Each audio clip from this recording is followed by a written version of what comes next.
This is a show about facing fear, unlocking courage, and taking action. Courage isn't necessarily a daunting thing. It's going to give you more purpose. It's going to give you more drive. It feels like making a courageous decision is going to get you closer to who you aspire to be. It's knowledge plus faith plus action equals courage. I never, ever want to feel it's over. The struggle matters. It has to matter to me or else I'm done. Because if I become my father and think I made it, which is what my dad was, then I'll lose everything. And that messes me up.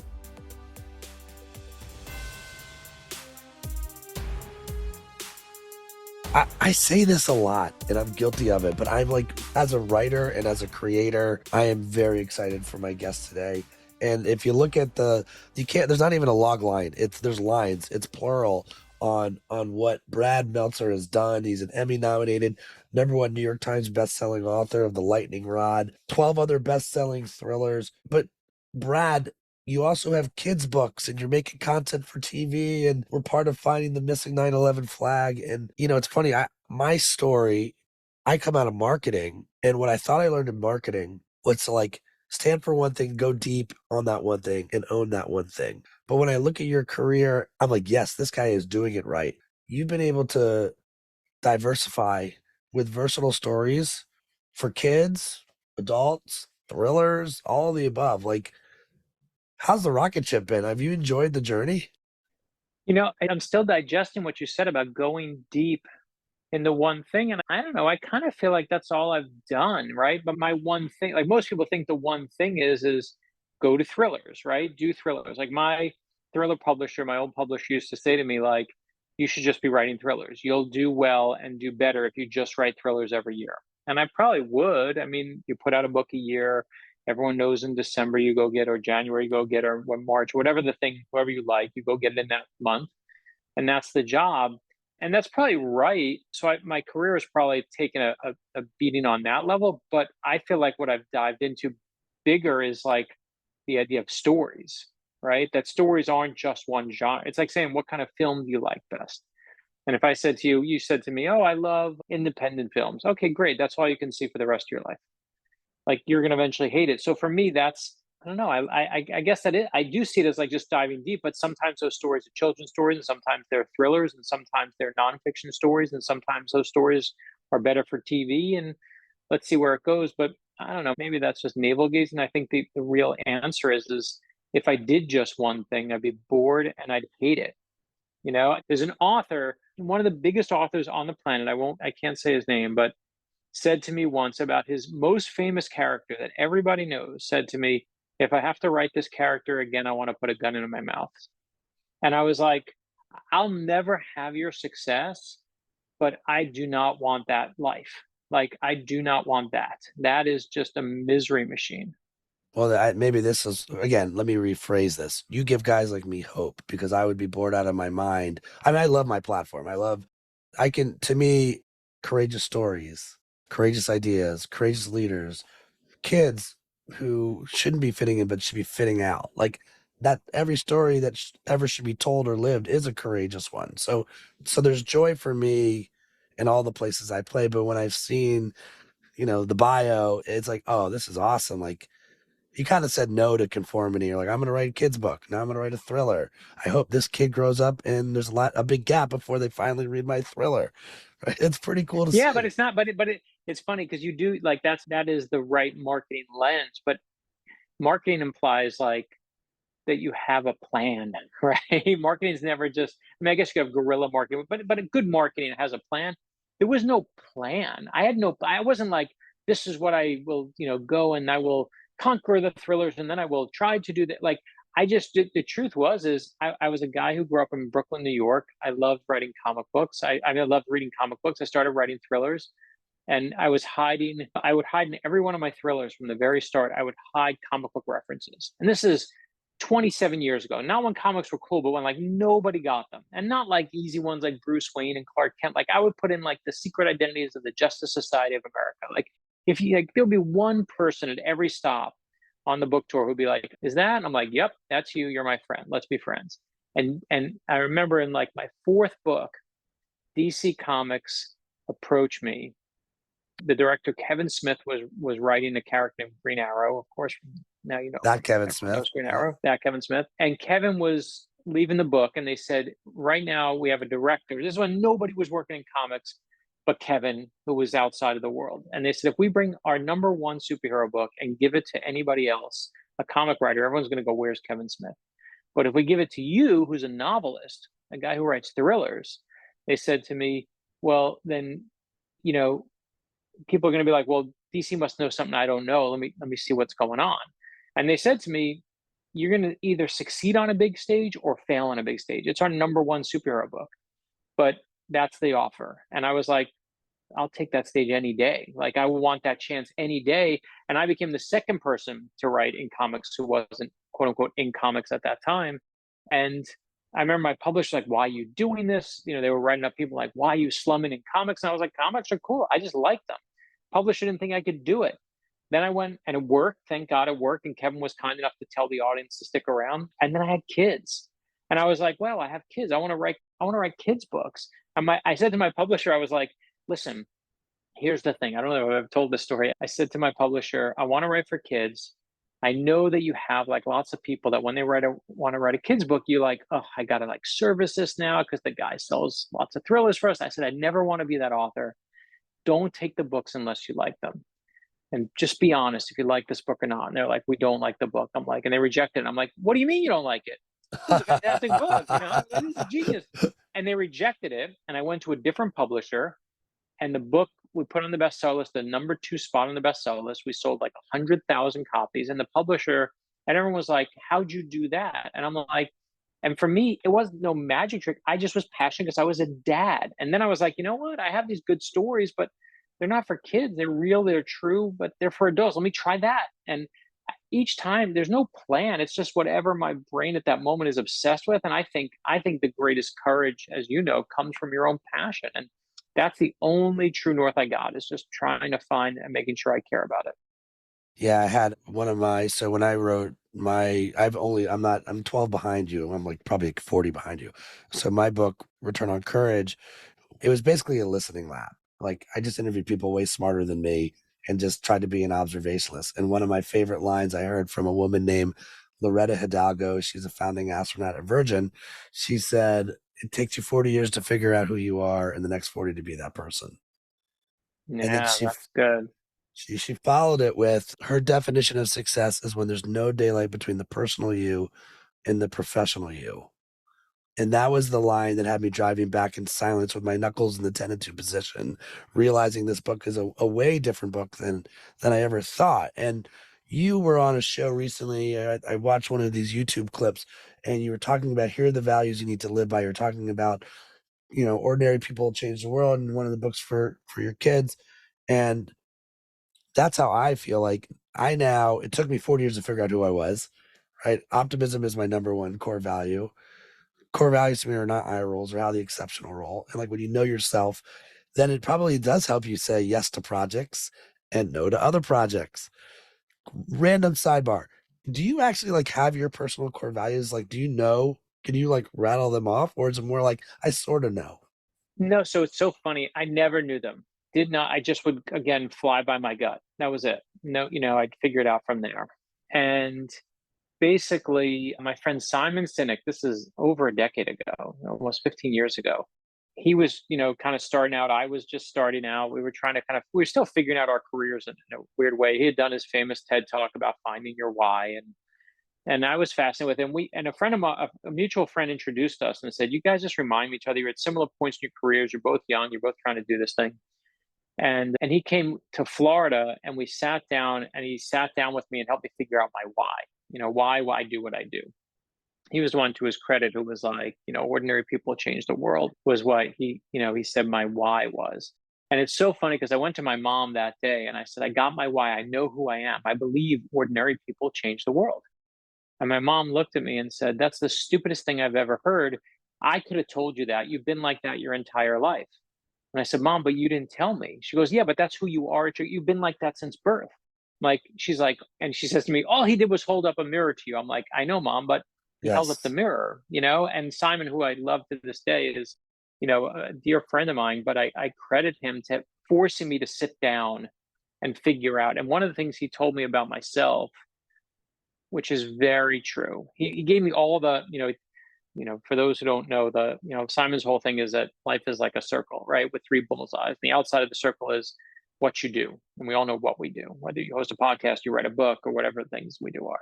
The middle circle is, of course, how we do what we do. And that's a little harder, right? How do you host a podcast? Well, a lot of stuff is by gut. If you're a plumber, put this, pipe to this pipe and solder it, and the water goes. But some are trickier. But the most important part is why you do what you do. And I remember we talked about the why. I knew my why, and then he told me he gave me a whole list of hows, how I do what I do. And I actually thought I should have written them down, because we were just talking casually about it. It was no formal, thing. But the one that I remember, which is so true, and it drives me to this day, is the struggle matters, which is, for me, if I've done something before, going and doing it again does not bring me the great joy. I'm like, I did that. And I remember I got this offer to do this amazing project someone offered me. And I was like, why am I not excited by this thing that should be so amazing? I'm like, oh, because I kind of already did it here. So I don't want to do it again. I like when my publisher said, you can't write comic books. We reject your children's book. They rejected my adult nonfiction book. Every time they rejected me, I was like, that was catnip. My first novel that I ever wrote got 24 rejection letters. There were only 20 publishers. I got 24 rejection letters, which means some people wrote me twice to make sure I got the point, right? But I was like, if you don't like that book, I'm going to write another. And if they don't like that, I'm going to write another. And that struggle, that thing of someone saying, you can't do this, oh my God, that's a core, I can't say it's a value, but it's a core part of what has driven my career, is just, especially when people say that can't be done, forget it. I am off. Yeah, first of all, and it feels like the core tenet of any hero in a comic book too. Like there has to be struggle and pain. Oh, well, that's my, again, I firmly believe your greatest strength is your greatest weakness. It is also, I just told you how great I am. That's my biggest weakness, is I will go and bang my head against the wall because someone says I can't get through the wall. I don't always succeed. I fail all the time and probably don't have the focus of some things, but that's the joy I get, is trying new things, making it new. If I wrote a thriller every year, I'd be on my book number 27. I'd probably hate thrillers by now. I'd be like, what am I doing now? So to me, that variety and getting able to tell that core story of regular people and affecting change on this planet. It's funny, when Simon said the words, I was like, have you read any of my books? And he's like, no, I've never read any of them. You know me, I don't know him. I said, that's what every single one of my books is about. It's about a regular person who, stuck in this situation, has to do something beyond themselves. That is my core belief. That's what I believe. And I don't care where you went to school, and I don't care how much money you make. That's nonsense to me. I believe in regular people and their ability to affect change on the planet. Well, you're making me take a time machine back to a few decades back. So Simon, I know Simon from 1.0 Simon, and that means that we probably were near each other in some circle, because I was in New York City and Simon was my office mate back at Messner, back at the ad agency days before he went and launched his own agency. And just, it's so cool to see the arc that he's taken. And I remember he used to do exactly what he said for you. He used to give it away for free. He would just be like, I'm just trying to help people. That's all he was trying to do, was help people. But the other thing is, I remember writing a line before Steven Spielberg was Steven Spielberg. He was just Steven Spielberg, which I think is exactly the point you're trying to make in every one of your kids' books, that ordinary people change the world. You're like, it starts and it's accessible for anyone who wants to go on the journey. And that messy journey, I think, is where the courage is. As you think about stories, I'm curious. Well, okay, this might be an odd question. Are you a spiritual man? Absolutely. 100%. I mean, I am too. And so I'm still trying to understand why the universe puts stories in my head, and why I wake up thinking about certain stories still that I have to get out. Are you like that at all? For me, it's interesting. I just read this quote that said that we are all stories that we tell ourselves over and over. That's who we are. We are the story we tell ourselves. It's funny. So there's two things. One, you're asked about the spirituality of stories, which we can talk about, but and also the spirituality of how we do what we do. And it's interesting for me. I think that those stories I can't get out of my head. Those ones that like, because we have the internet, right? We all see something cool on the internet every day. We see 50 cool things on the internet every day that are like, wow, that's interesting. Wow, that's an interesting fact. Like, and then there are those ones that we're thinking about the day after that, and the day after that, and the day after that. And those are the ones that to me unlock everything. Like the ones that haunt you, the stories that haunt you are telling you something about yourself. Pay attention. The greatest stories you know in your life, your favorite books, your favorite movies, pick whatever you want. They are not about a plot you like or even a character you like. They are about you. They tell you something about yourself. The best stories always tell you something about yourself. And I don't mean your own stories. I'm talking about any story. If you love Harry Potter and your favorite character is X, that will tell you something about yourself. And you see something that unlocks who you are. I just saw this study that said that people are affected more by fictional characters in the way that they act than real people. Meaning that Atticus Finch and Dumbledore and Superman and Spider-Man change our way we behave more than Senator X or Congressman Y, obviously, especially in politics today. But to me, that's the power of a story, right? Stories aren't what happens; they're what could happen. I find my barometer now for a story that has landed with me, and I'll catch it just a few seconds after I do this. If the first thing I do when the credits are running, or even stop the movie and start actually reading the credits, I want to know who that person is, or I'm in a spider hole on the internet. Like I'm just immediately going and like, I want to learn, discover more now. Like the story was almost the portal. That's when I'm like, oh wow, I'm truly moved by this. Why? And then it's like, to your point, why am I moved by this story? What did it? I try to stay in it and escape when you're in it. It's funny. I never pull apart how the story's made. Like it ruins it for me. Like Yeah. as someone who lives in it every day, I can see like I'm the worst person to watch a thriller with. The worst. Like my wife will tell you, I'll be sitting in the movie, we're a half hour into movie, and I'll go, I know who did it. And she's Yeah. like, do not say a word. I'll murder you right there. Don't say a word. And then we get to the end and she's like, were you right? And I'm like, my way was better. Like I'm just rewriting the story as it's happening in real time in my, like so when I like something, I don't want to pull it apart and say, I was talking to this guy once who was asking about like how I construct a story. I'm like, I don't think about that. I just tell the story. I just tell it the way I do. I don't stop and say like I need an act one, act two, act three, although of course I have them there. Like I don't say I need the twist. Like I just tell my thing. And if I'm passionate about it, that's what shows on the page. Like that story you're thinking of, that thing that you love, the credits, that you're looking at, is because that person touched something deep within you that made you go, I feel the exact same way, even though they didn't say anything about their value system, what they believe in, anything. But that and pulling it apart is just like, it's like having a great meal and just demanding the ingredients. Like you can do that, right? But it's not the ingredients. It's the alchemy that puts it all together. How do you know when you're working on something that you've got something? Like, you're just playing and the energy's good, or like, do you allow yourself to go there, or do you just flow it out, or is there struggle to your point? You're like, I've got to figure out how this one ends. Yeah, I've been doing this 27 years, and it is hard for me every day. I wish I could say, I mean, I feel like I got better. I certainly know better. I know how to break things down in a different way, but every single thriller and novel I write, there's one point where I come to my wife, one point, a daily point where I come to her, I'm like, this is garbage. This is just garbage. This is crap. And she's like, I need to write. She said to me years ago, I'm going to write down every time to prove to you, you said this about the last book, which of course was not garbage and came out great. And I do believe that if you think you wrote something great all the time, you're screwed. It's crap. Like I mean, every once in a while I'll come with somebody like, oh, I like that phrase, I like that thing. But very rarely do I write on a thriller. Do I now the kids' books are different. So, I do a whole line of kids' books. We started with, for my kids, we started with I Am Amelia Earhart, I Am Abraham Lincoln, I Am Rosa Parks. The new one is I Am Ruth Bader Ginsburg. We did I Am Mr. Rogers is the other new one.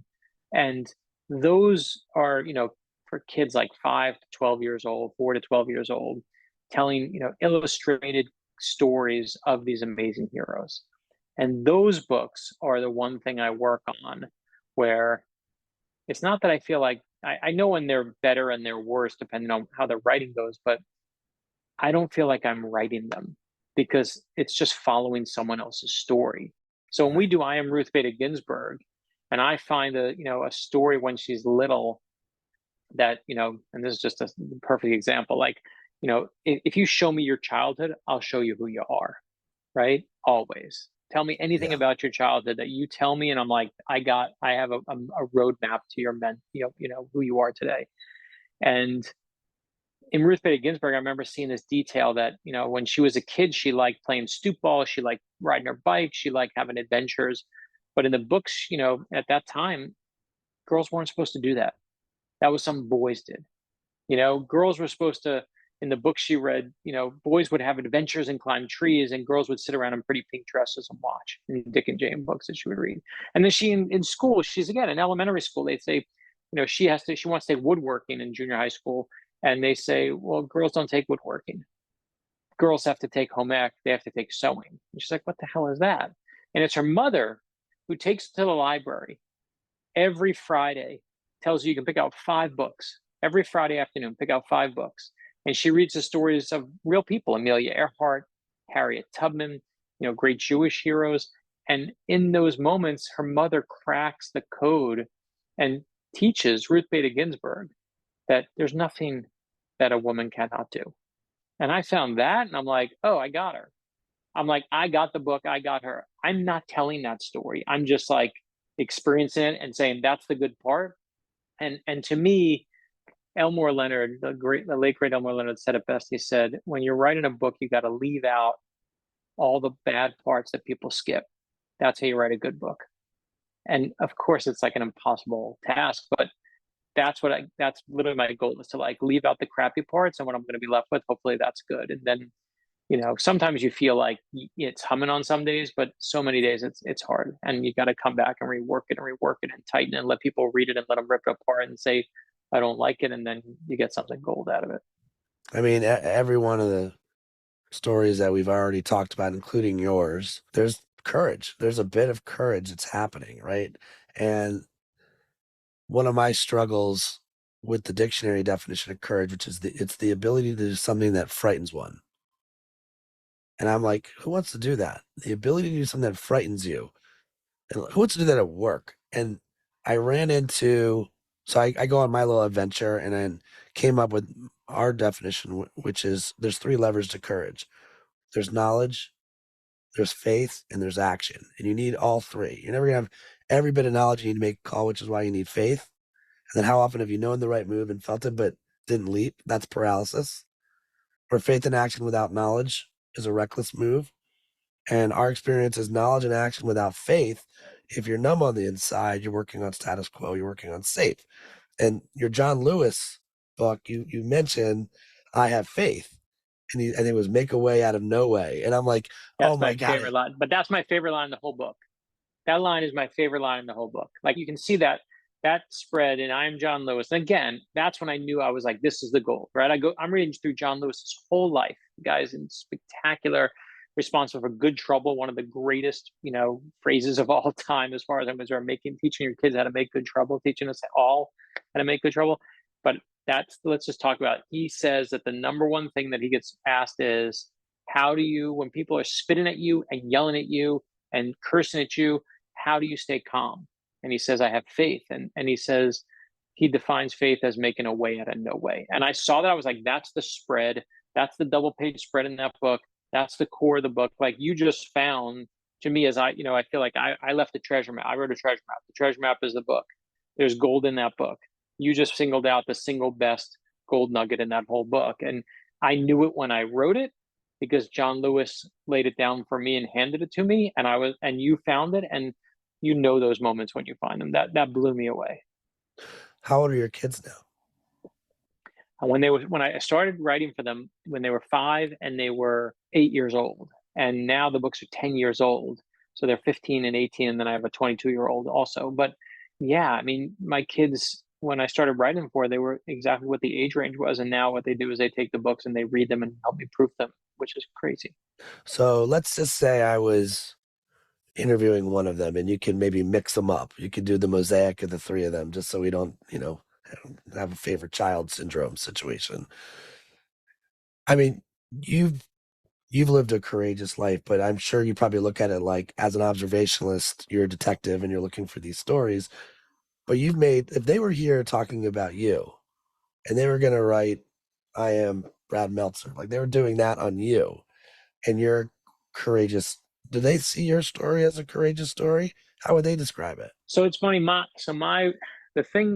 story first of all, my kids will never let me have joy, and they will never. My daughter once said to me, "I hate to read," and I was like, "You do know what I do for a living, right? You do That's realize so what great. pays for you to, do the things you like to do." So, and that's how it should be. No kid should be impressed with their parents. I firmly believe that. Like I give them such crap. I think what my kids know and what we haven't talked about is like we everything we've said thus far is none of my story in terms of my origin story. My origin story starts in Brooklyn, and I was my parents struggled. They just did. My dad lost his job when he was 39 years old, had nothing, and had the do-over of life at 39. And you'll tell me which of your parts of courage fit into this. Ready? So he's 39 years old. He has $1,200 to his name. He could never save money. And he has no job. We have no place to live. He says we're going to have the do-over of life. What he's calling the do-over of life, starting from scratch in Florida from Brooklyn, New York. Puts us in the car as if it's an adventure, as if this is something fun and good, and brings us down to Florida to start over. And it wasn't one of those moments where you're scared because you don't have money. But we were scared because we truly didn't have safety. We didn't have a place to live. Like we didn't know what was gonna. I didn't know what was gonna happen. Like it was, and Can you thinking of define the we? Define the we. Who else is with who else sorry, my siblings? mother, my father, my sister, and myself. So the four of us. And where are you in the order? Older, younger? I'm the oldest, so I'm Okay. responsible. And I grew up Okay. as my parents were wonderful, amazing parents. They loved me like the sun, like their love, it was shining like the sun. But they didn't know how to, I was the first in my family to go to a 4-year college. Like my dad was all id. Like he would think something and go do it. There was no consequence, no nothing. He would lose his temper, flip over the pool table, get into a fight. In my house when I grew up, there were holes in every door in every room because my dad would get so mad and he would punch a hole through the door. And except for my sister and we shared a bedroom, except for our door. Everywhere else around the house you'd go and there would be literally dents in the door. You're like, what the hell is this? That was to me like, oh, that's dad. He got mad. This was it. And so he just was a no plan guy who was just like, F it, we're going to Florida because my grandmother lived there. Let's go start over. And thank God Florida was better for me than New York was. New York just kicked my family's ass. But I had to parent my parents. And everything that I did is a long-winded way of trying to give you this, like the real story of what I think my kids would write about is they would start there. They know that's where I started. They also know that it's funny when you break it down like that, I'm now doing my own story. So this will tell you more about me. So this is how I learned to swim. Okay. Tell me how this fits. I'm going to give you these 3 stories and then you're going to tell me how it fits in your courage. So that's my dad's story. You'll tell me if it's courage or just whatever, what parts are missing. I learned to swim because I saw Joey Tusa's little brother at camp jump in the deep end of the pool off the diving board. And I never swam in the deep end of the pool. It terrified me. And Joey Tusa's brother was like, 2, 3, 4 years younger than us. And he suddenly jumped off the diving board. So I basically was like, well, then I'm going to learn how to swim. And I went on the diving board and I wasn't crazy. I didn't jump straight out. I jumped kind of diagonally toward the wall and I jumped into the deep end of the pool and nearly drowned and just swam. I just pedaled my way and made it to the wall. And that's how I learned to swim. And when I wanted to learn how to ride a 2-wheel bike, God knows where my parents were that day. Like there was a lifeguard there at the camp. So I wasn't like going to die, but it was a day camp. Like, I don't know where my parents were. When I wanted to learn how to ride a bike, Ellen Nagel's dad took her training wheels off her bike, and I saw her getting her training wheels taken off. God knows where my parents were, but I went to him and I said, "Can you take the training wheels off my bike?" And he said, "Sure." And I went on a hill because I had no one to push me, and the hill would, I knew, give me the speed. And I went down this hill, this little tiny little hill, which seemed gigantic to me, and I figured out how to ride it. Like, and how did I learn to write a book? I just sat down and tried to write a book because the job I worked at didn't work out, and I was like, I'm going to write a book. And each of those things are, like my father before me, no plan. But I was like, I want to do that. I'm going to jump in the deep end and figure out how I do it. How did I learn to write a book? I wrote a book. Like, it was 800 pages long. It was garbage. It was rejected by 24 times. And the book is still never sold. But then I learned how to write a book, and then I wrote the next book. So I don't know where that fits into courage, or that's just like Yeah. idiocy and drive, but that's where it was. Desperation, maybe. Well, I'll give you, okay, dad still around, not around? No, mom and dad have both passed. No, Okay, so they I'll they, say they, this. they lived light and proud, and they burned out early. So lovingly, I would say, in the spirit of our definition of courage, your dad, you're probably more on the faith and action without the knowledge component, right? Correct. Hence the feeling like punching a wall and punching a wall. And I think, to your point, if it's a little bit of the definition of insanity if you only had $1,200 and buy 40. So feel, do with no think is more of a reckless move, in my opinion, lovingly. I No, think for I'll be the first to say I'm surprised you even gave him faith. Like, I I'll give love him my dad, faith. but he was insane. Yeah. I think there was some, so again, if the feel was there, the feel was there. No, he felt it. No, he had, and he had reason to have faith. My grandmother was there. He wasn't jumping completely without the net. In the spirit of John Lewis, I have faith is different sometimes than faith. Yes, correct. That's correct. Right? Faith, feel. Right. So we talk about knowledge as think, faith is feel, and action is do. And he was feel and do. We're getting in the car and we're going to Florida. For you, both your stories, you have something I call figure it out ability. I like to make up words. Figure it out ability. So when you leaped into the water, like you said, you had enough knowledge to know to go diagonal and enough knowledge to know that the lifeguard was there, and most likely the lifeguard, if shit really hit the fan, that you were going to be okay. And I think when you start to build that muscle, it probably gives you the courage to get go down a hill and try new things or write a book. And you kind of said it, we say it differently, but like, we're all little boys and girls trapped in these adult bodies, right? And so you had enough know what to do by watching what not to do, but also know what to do by doing and iterating and learning fast, really fast. In the case of swimming, by the way, really, really fast, Yes, not my finest moment. Yeah. right? But but you still remember that moment, which tells you there was some serious Oh, struggle. I'm proud of it. I feel like I feel like, if you said one of my proudest moments are the moments where I took the big swing.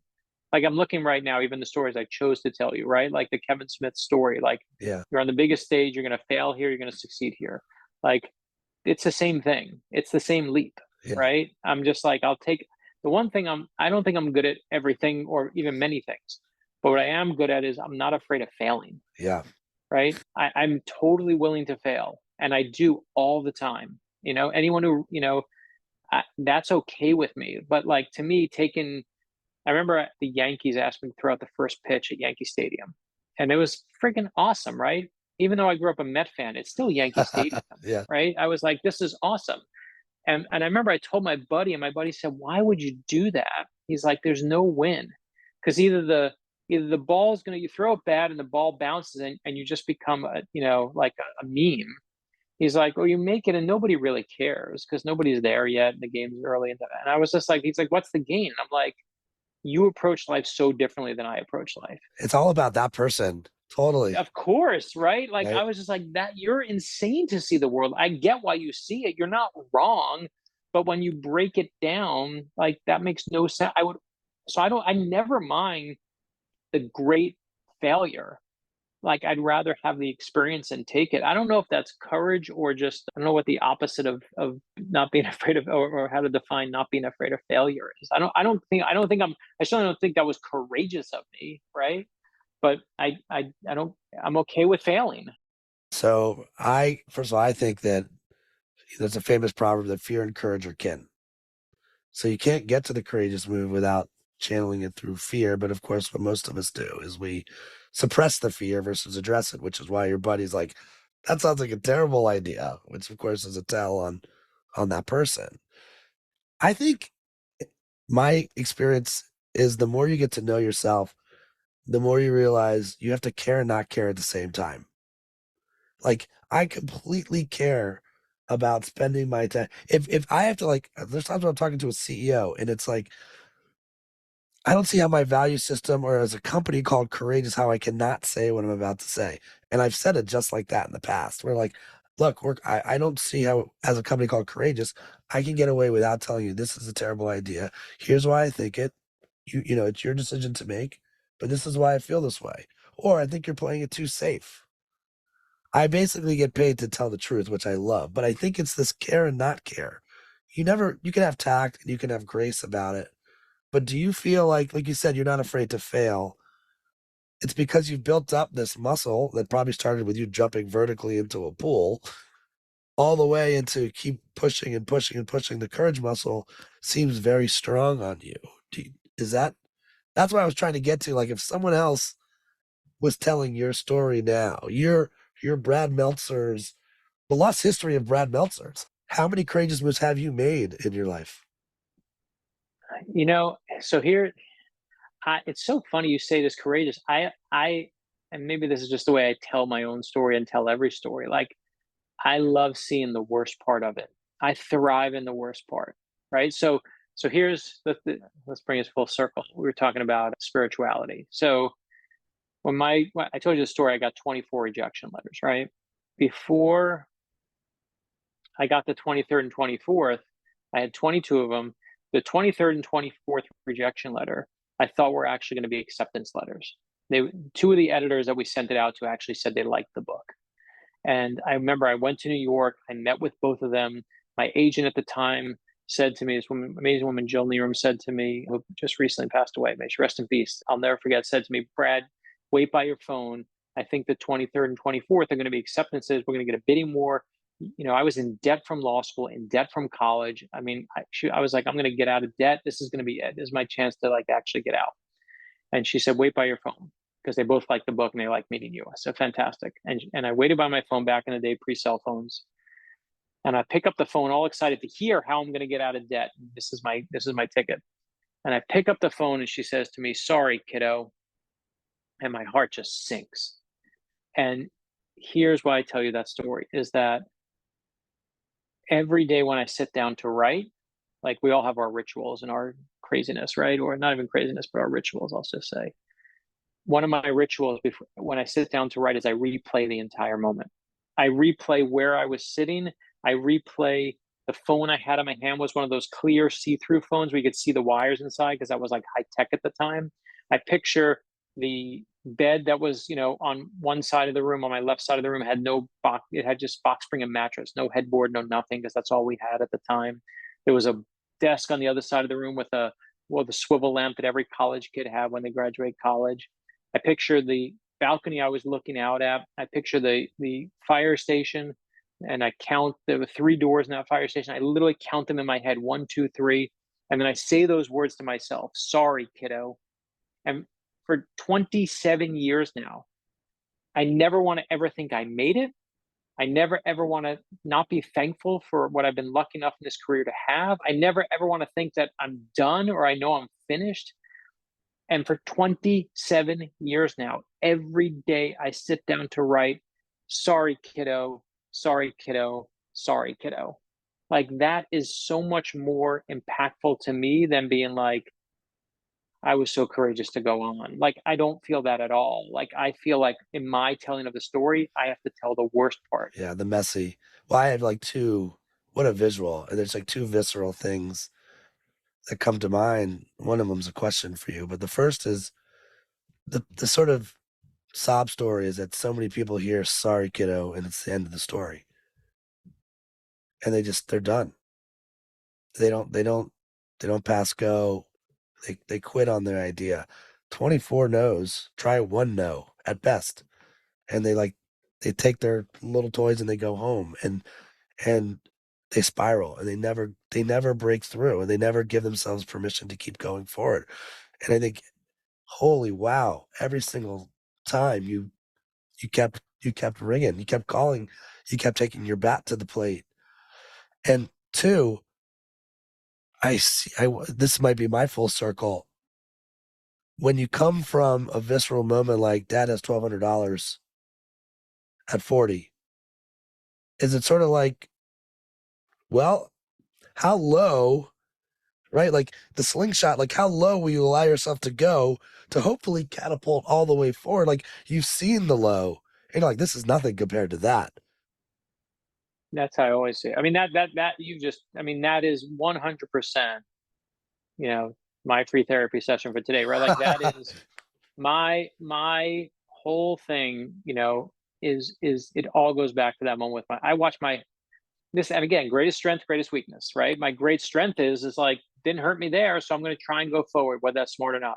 But my greatest weakness is exactly that, is that like I always am wounded by that feeling that on that day at 13 years old, my family lost everything. I mean, I went the morning I went to school. I went to school. I had a girlfriend. I had, you know, I thought I was semi-popular, whatever I thought I was and self-described. I was enjoying myself. Life was grand. And then I came home at 3 o'clock, and my dad was home at 3 o'clock. And when you come home and your dad's home at 3 o'clock, something's wrong, right? In 1983. And everything that my dad was like, we're leaving, we're going out of here. I lost my job, I have no money, we gotta go. And I was just like, what? And we lost everything in one day.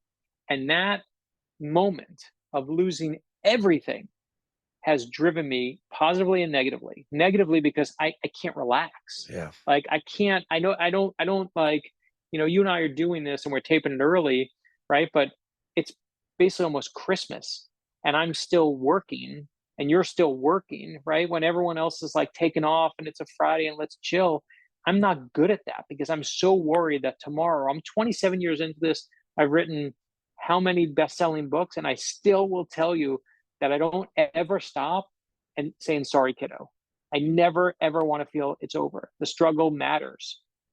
It has to matter to me or else I'm done. Because if I become my father and think I made it, which is what my dad was, Wow. then I'll lose everything. And that messes me up. And I don't mean that in like some sob story way. It's given me every success I have, but it's also like it gave me my drive. So it's the longest winded answer to your question. Like if my kids were telling the story, they know that my drive comes from that. That's the story they tell. As far as any good thing that I've ever done, they will never let me recognize it or feel it because God forbid they should, and I'm happy they should. I'd rather them see that part of the story. But I've never been shy about telling them, you need to know where you came from. You are not from some fancy place. You are from a place where we used to have holes in our doors. And, you know, at the end of the month, we knew not to answer the phone or answer the door because that's when the rent was due and we didn't have it. Like, think about that. You know, like we knew that don't pick up the phone when this is pre caller ID. We knew at the end of the month, you don't pick up the phone. That was a fact in our house. I mean, the whole thing's to me summed up as I call it your negative blessing, right? It really, I've got my negative blessings. I remember go back to where Simon and I worked together. I remember getting fired from that company, and I'd given 7 years of my life at that company. And again, from on the Maslow scale, right? Very different than we need to leave to go to Florida. But to me, I felt mad. I felt embarrassed. I felt sad. I was like, this person doesn't even know me. They're letting me go. Didn't feel like it was about money. It wasn't making that much money. And I had this enormous chip that decided to show up on my shoulder that I took with me to California from New York. And I was angry and I was like relentless. And it was years and years later that I'm like, oh my God, like, thank you moment. I was like a 7th-year senior. That's what I felt like at that company. It was time for me to go. But at the time, I could see myself walking out of the building with all these talented writers feeling less and feeling like I'm inadequate. That was one of my negative blessings. Without it, I don't move to California. I don't become an entrepreneur. I wasn't interested in being an entrepreneur. I wasn't interested in having 2.2 kids. I wanted to entertain 2.2 million people. That's what I wanted to do. And I would have been stuck in the spiral of that. I'll tell you, I don't have a lot of regrets. I like to say courage is regret insurance. One of them is that I never went back and fought New York again. And I'm curious. So when you go to Florida, you then went back to New York at some point, right? Do you think that was part of this? Went there for law school. It's funny, I was there for law school. Okay, here's the story. I don't think I've told this story ever. So I went there for law school. Never felt like that was a victory lap by any stretch because I was still struggling. We were still trying to figure out what was going on. I was there because I needed a safety net, just didn't want my dad's life. I didn't go to law school because I was brave or courageous. I went because I knew I wanted to be a writer, but I didn't have the money and I didn't want my dad's life and I didn't want to have to struggle and wait tables my whole life. Nothing against waiting tables, but my family just, money was such a cause of pain in my house that I was like, I'll leap, but I'll always leap, but I want a net if it doesn't work out. So at the very least, if all my dreams go to pot, I'll have to go to some law firm. I won't be happy, but I at least won't have my dad's life. My dad had no plan. So that was my diagonal jump to the wall. But I will tell you that this was probably 3 books ago. My dad used to work at a greeting card store of all places. It was a crappy job in Penn Station. And so like really like below Madison Square Garden, you're like, it was underground. I remember I would go on Saturdays with him to work and you walk down the Penn Station, you take that long escalator, the long staircase down. And I remember back then it just smelled like urine. It was just a terrible place back in the 80s. It was a terrible place to work. And I remember thinking back then, even as a kid, like 10, 11, 12 years old, like my dad works in a really shitty place. Like this is a bad place. I just remember that. And I just was like, there's no windows down there. There's no sunlight down there. You're underground the whole day.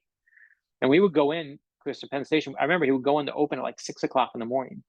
And then you come out, it would go in when it was dark, you come out and it was dark. And you're like, it was like the Jewish, equivalent of the coal mine, right? It was just like being in Penn Station. And I remember going to that card store. There was a little arcade that was down a couple of stores down. And I would literally give me a couple of quarters. I'd go to the arcade and I would come back to the card store and run the register and do whatever else. And 3 books ago, I was on book tour, which always starts in New York for us, as this one will, and somewhere in New York or New Jersey. And then the next stop is usually like Washington, D.C. or Philadelphia or somewhere like that, just as this one is we're going to Philly. And rather than doing a car or taking a plane, they said, do me a favor, take the train to DC. Here's your ticket, go to Penn Station.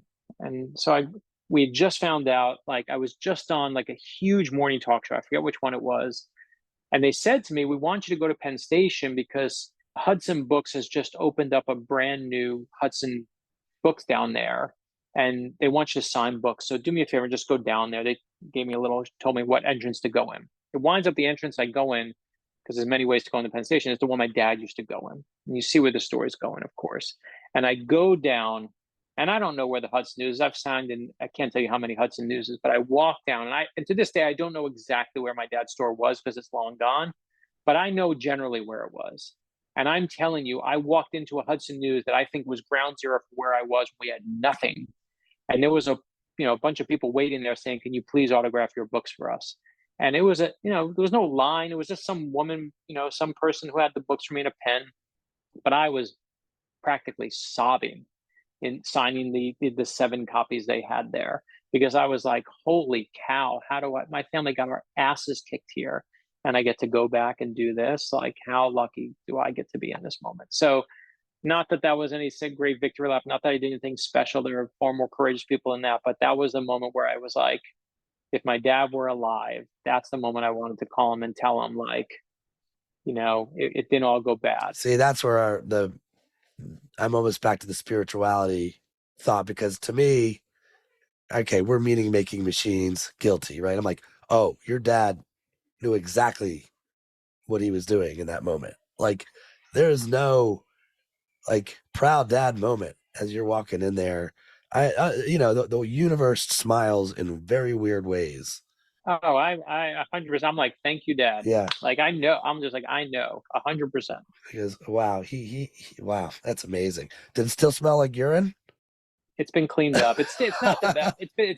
I could tell you that you used to go in, it was bad, It's not as bad, and maybe that's just memory, but it's not as bad to me. I remember when I was younger, I remember going in and being like, "This is not," you have that gift of fear, like, when you're in an unsafe place, it was bad back in the '80s. That was when Times Square was like, that was all that, when New York was, and not that New York is such a party. I mean, New York is going through something right now, but I remember, to me, like, I just knew we got our asses kicked and we ran from New York City. That was what I knew about New York City. Brooklyn was like a great place to grow up, but it wrecked my family. Well, Brad, you've been a joy to have on. I know you may or may not look at it as courage and you just show up every day and keep chopping wood, but I'd love to give you the last word for the audience. And I always like to say, gosh, if we're on a walk with someone and we're still in their ears this deep into the conversation, they're into this. And what's your words of wisdom for them on maybe jumping diagonally into a pool? Wait, but can I ask you one favor first, and then I'll do it? Yeah, of course. I need to know, like, I do believe that all of us have our kind of, our moment where we didn't, the reason I tell these stories the way I tell them is because I have my wounds, right? Like, so what was the moment that you were not courageous that haunts you forever? What's the moment that, if you could take it back and replay it, that you didn't have it, that drives you? It's as if you should have a podcast. I would say, I know, right? I mean, I think I'm still in it, if I'm honest. And I think the universe has decided that you and I are supposed to, like, I'm supposed to interact with you because there's stories I have not told that I need to get out. And I keep thinking about them. And so I think I love what I do. It's the same thing. I don't think I look at my current job like you looked at the law profession. There's true energy and joy, but I know there's like 3 or 4 screenplays that I'm supposed to write, and I just need to get to it. And so there's no poor me, and there's no, I mean, I moved to California to pursue those stories, and life has sort of gotten in the way of that, even for me. And so there's no poor me. I'm at peace with like the story I'm in, but Okay, but it's not like when I was 7 years old, I wish I stuck up for this person, or there's no, like, that moment. You don't have that no, childhood. I think writing the book, Return on Courage, was my rite of passage because it allowed me to address all the things I needed to address about myself. And there was a lot. And if I'm very close on one other one, and it's nobody's fault, it was like the story you tell yourself. Because I was, as you called it, you were the responsible one. I was the second child. I was the observationalist. My brother, gets eerie. My brother, in my opinion, was delicately nudged to go to law school from our dad, who is a lawyer. And if we were smart, we would do this. And if we were smart, we would do that. I think in my family, I had 2 fundamental truths. The first was that my brother is the smart one. He was branded the smart one. And I was branded as good with people, which I then equated to I must be the stupid one since he's the smart one. So I had that story. And then I grew up. You're crazy. I'll take street smarts over book smarts any day. Well, okay, 13-year-old version of me, right? And I was like, No. 13, of course you're gonna not know right. that. But I'm just saying, but now you gotta know that. Oh, of course. You gotta know street smarts work way more. Of course. But and I think it took me getting to 40 and writing my book to come to that conclusion. But if I'm close on my wound, it's like a dash of it's a cocktail. It's a dash of I'm the non-smart one. And the second, I grew up in Potomac, Maryland, which in a 3-car garage house. And the unspoken rule in my family was do better than the last generation. So here is this competitive kid who thinks he's stupid. That's like, how am I going to top this? I don't even know where to begin. And the little voice I had in myself was, if I'm not competing, I'm just going to have to outwork you. I'm not smarter than you. I'm going to have to outwork you. I'm going to have to outwork you. I'm not smarter than you. And I carried that for a long time, even to imagine getting fired in New York City and walking out with my little box. Just another moment of, I'm not as good. I'm not as talented. What is my role in all this? And it took a lot of that. It's somewhere in there is my other negative blessing, because I am good at people and I have a work ethic because of that. My brother is the smartest person in my family by far. If I'm on Millionaire, he's my call. Georgetown Law. He doesn't love being a lawyer. Just doesn't love it. It doesn't light him up. There's no joy there. Yep. That we know the story. You know the story. So I think I have unfinished business, though. There's stories that I need to get out. No, listen, you're not doing a podcast, and writing about courage without having unfinished business about courage. I mean, I don't think it's a crack in the code around that one, my friend. I'm like, yeah. But the same thing. I mean, listen, but that's why my ordinary people change the world thing, right? That's my chip too. Greatest strength, greatest weakness. Also, there's something in me that feels like we weren't good enough. We got our asses kicked, and maybe that's the best place to end. I mean, well, I'll say this. Let me just do what you asked, which is, the final word for it is, I do think I got 24 rejection letters on my first book, right? I had 24 people who told me to give it up and told me you can't do it. And I don't look back on that experience and say, well, I was right and they were wrong and haha on them. I look back on that and I just think whatever it is you choose to do, whether you want to be a writer or you want to host a podcast, whether you want to be a lawyer or any other job that we've talked about, whatever it is you do, you just don't let anyone tell you no. Just don't let them tell you no. And I do think that the secret to life, right, is you have to have the bravery, the true courage. I think the most important courage in your life is being able to admit what you love. That's the answer. If you can admit what you love, and if you admit what you love, it's a scary place to be, because it means that if you don't get it, then you've opened yourself up to I didn't get what I wanted. But the only people who I know, to your brother's point, who like being lawyers, who like their jobs, are the ones who actually admit what they love, and they love the law. If you don't love the law, you're not going to be happy being a lawyer. But whatever it is you love, you have this thing you love that you're using this podcast and your books to get to. You need to admit what you really want there and what you love. And that is, the one thing, again, I've been unafraid to do is to try and go after those things I love. I'm not always going to get them. I fail all the time. There are things we've certainly not achieved. There are sales levels and things that have been rejected and ideas that I've had that have been getting crushed. But I'll be there tomorrow with another one, and I'll be there the day after that if they don't like that.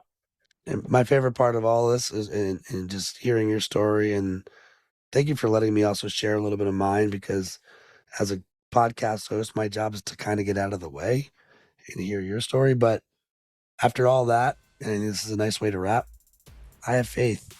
I still have faith. Make a way out of no way. Brad, thanks so much for coming on, man. Happy holidays. Thanks for tuning in to this episode of the Courageous Podcast. If you enjoy the show, don't forget to rate and review us on Apple Podcasts so more people can find us. See you again next week.